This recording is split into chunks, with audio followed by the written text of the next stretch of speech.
নমস্কার। আজকে যে গল্পটা বলছি এটা আমার খুব ছোটোবেলার একটা ঘটনা। সবাই বলে ভূত নেই, কিন্তু আছে, আমি নিজে সেটা প্রত্যক্ষদর্শী। আজকে যেটা বলবো সেটা ভূত দিদিমার গল্প। তখন আমার বয়স খুব ছোট।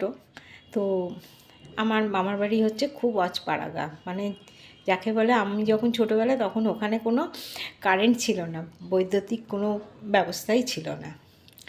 তো সেই সময়কার ঘটনা।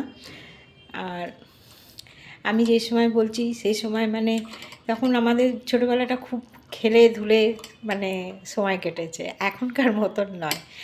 তা সন্ধেবেলা সব খেলাধুলো করেছি, আমাদের সব মাসতো মামাতো পিসতো, মানে এই মামাতো মাসির ছেলে, এই সবাই মিলে খেলা টেলা করে আমরা এবার সব সন্ধে মুখে মুখে তো যে যার এবার বাড়ি চলে আসবো এরকম টাইমে আমি আমার বড় মাসির বাড়ির বাথরুমে গেছি। এবার তখনকার দিনে তো এরকম পাকা বাথরুম ছিল না, তখন তো ওই ঘিরে যা হোক করে মানে বাথরুমের ব্যবস্থা ছিল। বেশিরভাগ লোক মাঠেই যেত, এটা লজ্জা পাওয়ার কিছু নেই, তখনকার ব্যবস্থা ওরকমই ছিল। তো এবার আমি মানে ওই জামাকাপড়টা ছেড়ে চলে গেছি বাথরুমে।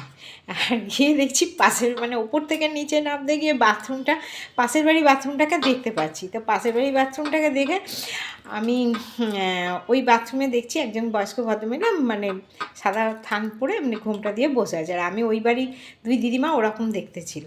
আমি ভাবছি ওই দিদিমারা বোধহয় কেউ গেছে বাথরুমে।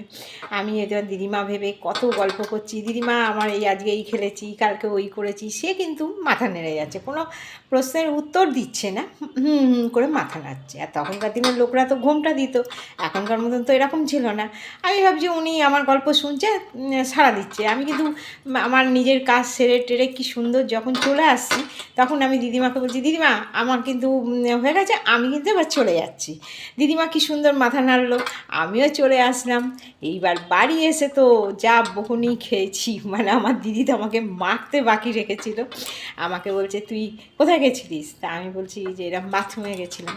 বলছে হ্যাঁ, তোকে কতদিন বলেছি আমাদের কাউকে ডাকবি, এরম সন্ধ্যেবেলা ওইদিকে যাবি না।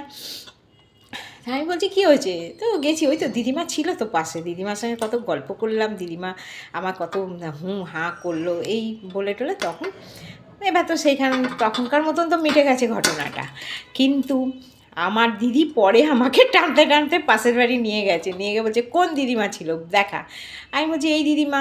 তারা তো সবাই থান কাপড় পরে ছোটো, আমি তখন ছোটো। আমি বলছি এই দিদিমা। ওই দিদিমা বলছে না আমি যাইনি। ওই দিদিমা বলছে আমি যাইনি। আমি বলছি আমি যাই না, কোনো একটা দিদিমার সঙ্গে আমি গল্প করেছি। তখন পরে যখন বড় হয়ে শুনেছি যে না, ওই জায়গাটা খারাপ, আমি যার সঙ্গে গল্প করেছি সেটা আদৌ কোনো মানুষ ছিল না, আমি একটা ভূত দিদিমার সঙ্গে গল্প করে কী সুন্দর চলে এলাম। তোমাদের কেমন লেগেছে একটু বলবে।